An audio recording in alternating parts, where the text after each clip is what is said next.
Ó Mãe Santíssima, intercedei por nós para que possamos bem compreender os ensinamentos de vosso Divino Filho, nosso Senhor e Salvador Jesus Cristo, e as explicações dos pais da Igreja.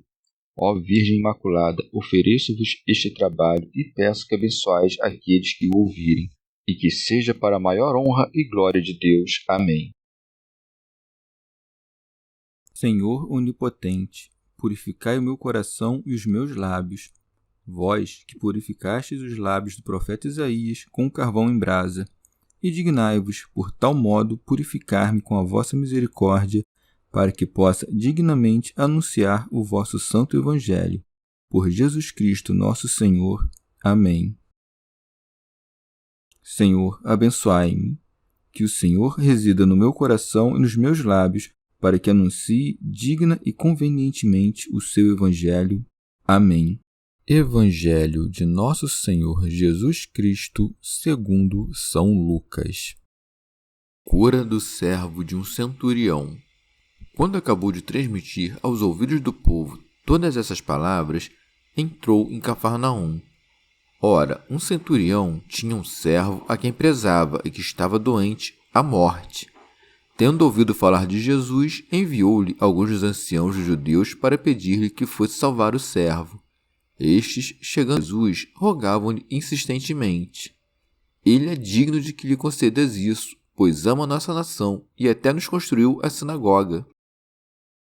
Jesus foi com eles.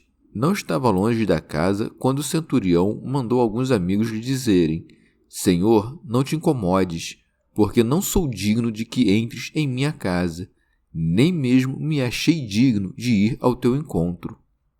Dize, porém, uma palavra para que o meu criado seja curado, pois também eu estou sob uma autoridade e tenho soldados às minhas ordens.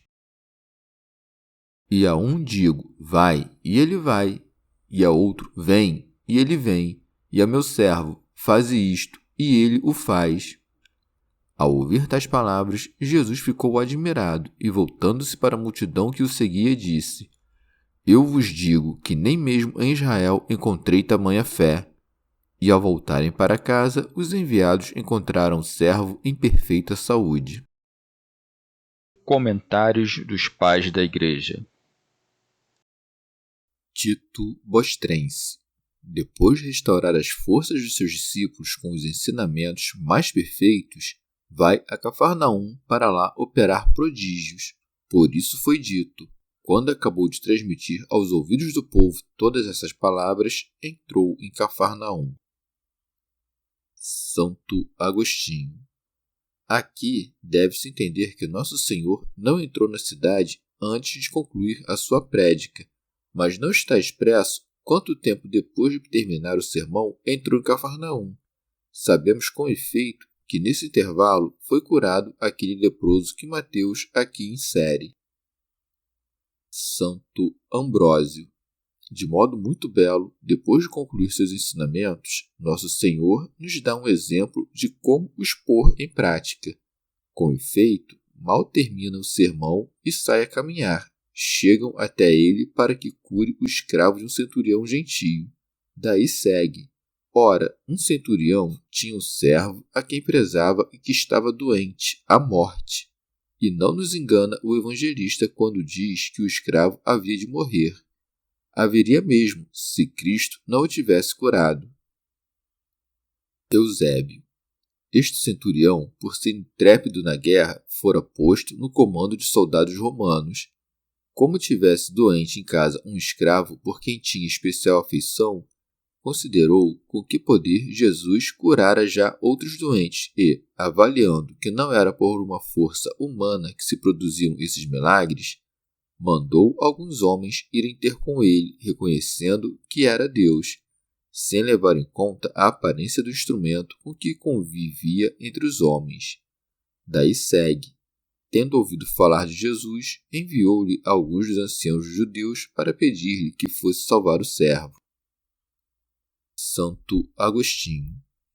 Como então poderá ser verdade o que Mateus conta, que aproximou-se dele um centurião, se ele não foi até Jesus em pessoa? Ora, se prestarmos atenção a esta passagem, entenderemos que Mateus não se afasta do modo comum de falar.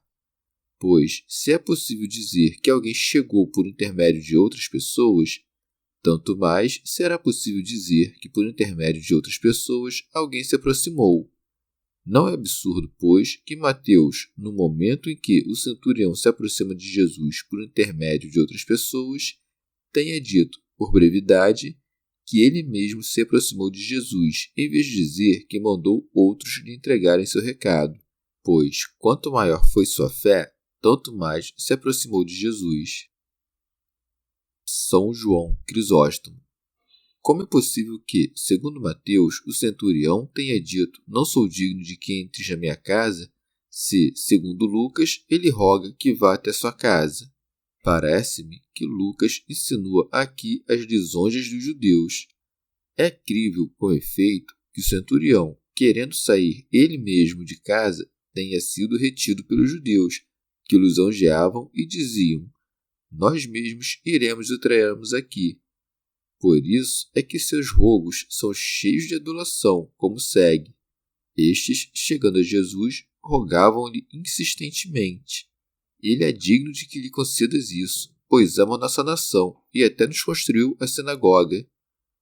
Teria sido melhor se tivessem dito: "Ele mesmo queria vir para suplicar, mas nós o retivemos em vista de sua desgraça e do cadáver que jazia na casa". Ou ainda se lhe tivessem exposto a imensidade da sua fé. Por inveja, contudo, não queriam revelar a fé do homem, para não parecer grande aquele a quem os rogos se dirigiam. Além disso, não há contradição nenhuma se Mateus dá a entender que o centurião não era israelita, e Lucas diz que ele edificou a sinagoga, pois podia muito bem não ser judeu e mesmo assim ter construído a sinagoga. São Beda. Os judeus, por esta fala, mostram que, assim como nós fazemos com a palavra igreja, também eles não chamavam de sinagoga apenas a reunião dos fiéis, mas também o lugar onde se reuniam. Eusébio. Os anciãos dos judeus pedem a graça em retribuição da pequena soma que o centurião havia despendido para construir a sinagoga. Mas Nosso Senhor decide acompanhá-los por motivos maiores. Quer, por meio da sua virtude, gerar a fé em todos os mortais. Daí segue: Jesus foi com eles. Santo Ambrósio. Nosso Senhor foi com eles não porque fosse incapaz de curar à distância, mas para dar um modelo de humildade. Não foi até o filho do funcionário real para não parecer que tinha alguma consideração pelas riquezas. Aqui, porém, ele foi para não parecer que desprezava a condição servil do escravo do centurião. O centurião, por sua vez, deixando de lado o orgulho de sua posição militar, enche-se de reverência, abrindo-se à fé e dispondo-se a tratá-lo com a merecida honra. Daí segue: não estava longe da casa quando o centurião mandou alguns amigos lhe dizerem: "Senhor, não te incomodes". Compreendia, com efeito, que não era pelo poder do homem, mas pelo poder de Deus que Cristo dava a saúde aos homens. Os judeus quiseram gabar-lhe o prestígio. O centurião, porém, declarou-se indigno não apenas do benefício, como também de receber o Senhor, porque não sou digno de que entres em minha casa. São João Crisóstomo. Depois que se viu livre do aborrecimento dos judeus, o centurião mandou amigos para dizer a Jesus: "Não penses que não vim até ti por preguiça, é que me considerei indigno de te receber em casa". Santo Ambrósio. Lucas diz muito oportunamente que o centurião não foi ter com Jesus em presença, mas mandou amigos ao seu encontro, para não parecer que, por sua presença, despertava o pudor do Senhor e o convocava a alguma obrigação, desde as alturas do seu elevado posto. Daí segue: "Nem mesmo me achei digno de ir ao teu encontro. Dize, porém, uma palavra para que o meu criado seja curado". São João Crisóstomo. Vê aqui como o centurião tem a opinião correta sobre o Senhor. Não diz pede, mas apenas manda. e receando que o Senhor lhe recusasse a graça, apesar de sua humilhação, acrescenta: pois também eu estou sob uma autoridade e tenho soldados às minhas ordens. E a um digo, vai, e ele vai, e a outro, vem, e ele vem, e ao meu servo, faze isto, e ele o faz. São Beda. O centurião declara-se subalterno à autoridade do tribuno ou do governador, mas diz que, não obstante, tem poder sobre seus inferiores, dando com isto a entender que Jesus, por ser Deus, tanto mais poder tem de cumprir tudo o que queira, não apenas por meio de sua presença corpórea, mas pelo ministério dos anjos. Com efeito, quer as doenças dos corpos, quer as forças contrárias ao homem, haviam de ser repelidas tanto pela palavra do Senhor quanto pelo ministério dos anjos. São João Crisóstomo. Aqui deve-se notar que este verbo, faze, designa uma ordem dirigida a um servo.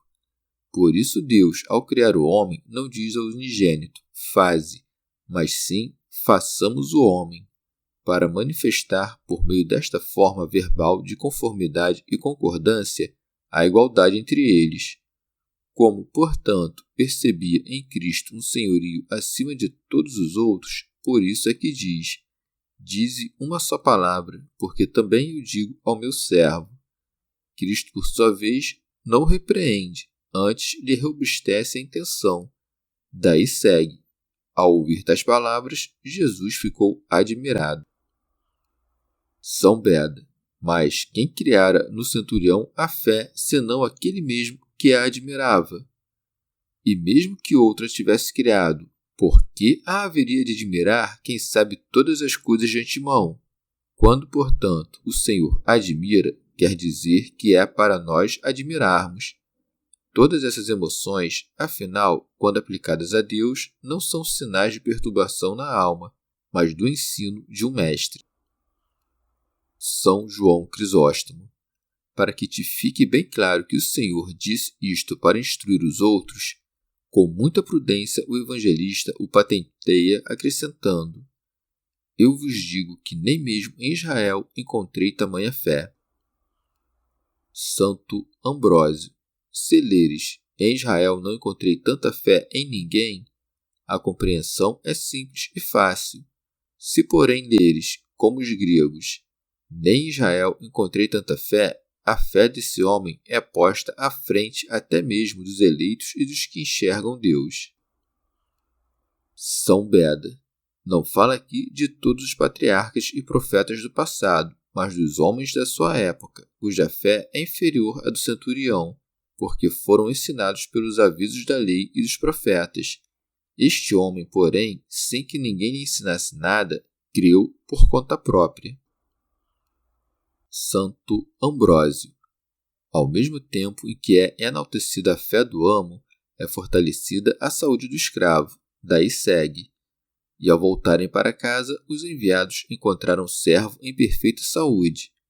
Os méritos do amo, portanto, podem aproveitar também aos escravos, não apenas por causa da fé, mas também pelo zelo e disciplina. São Beda. Mateus dá uma explicação mais completa dessa parte, dizendo que, quando o Senhor disse ao centurião, vai, seja-te feito conforme creste, na mesma hora o escravo foi curado. Mas é costume de São Lucas, por um lado, resumir o que veja exposto em mais detalhe nos outros evangelistas, ou ainda preteri-lo de caso pensado, e por outro lado, elucidar com mais finura o que os outros tenham omitido ou tocado apenas de leve. Santo Ambrósio.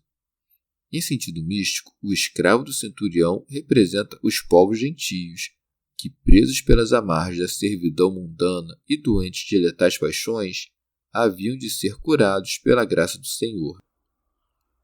São Beda.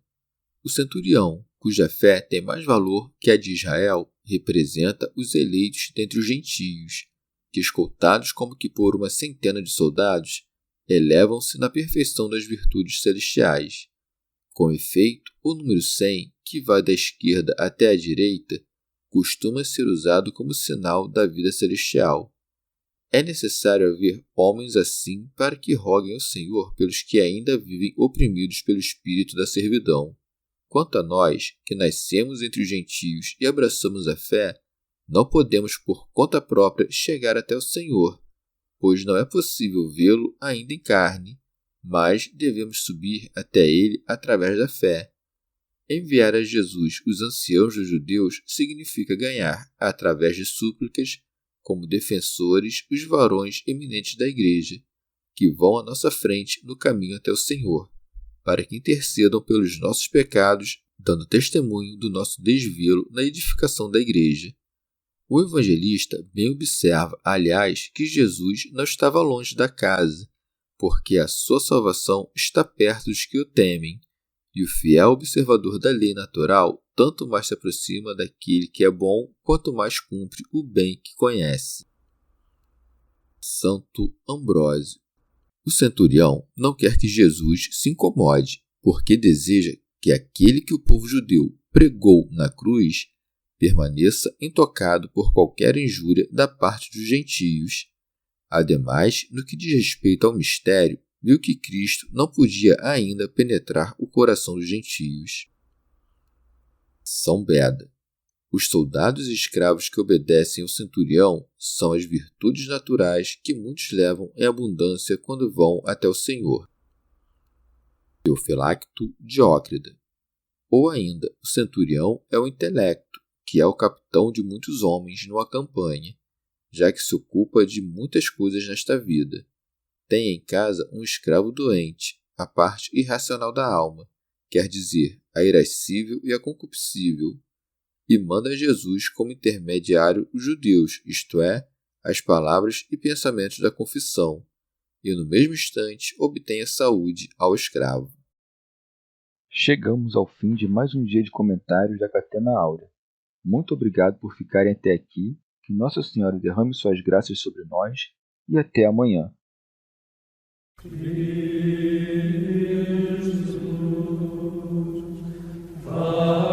Jesus,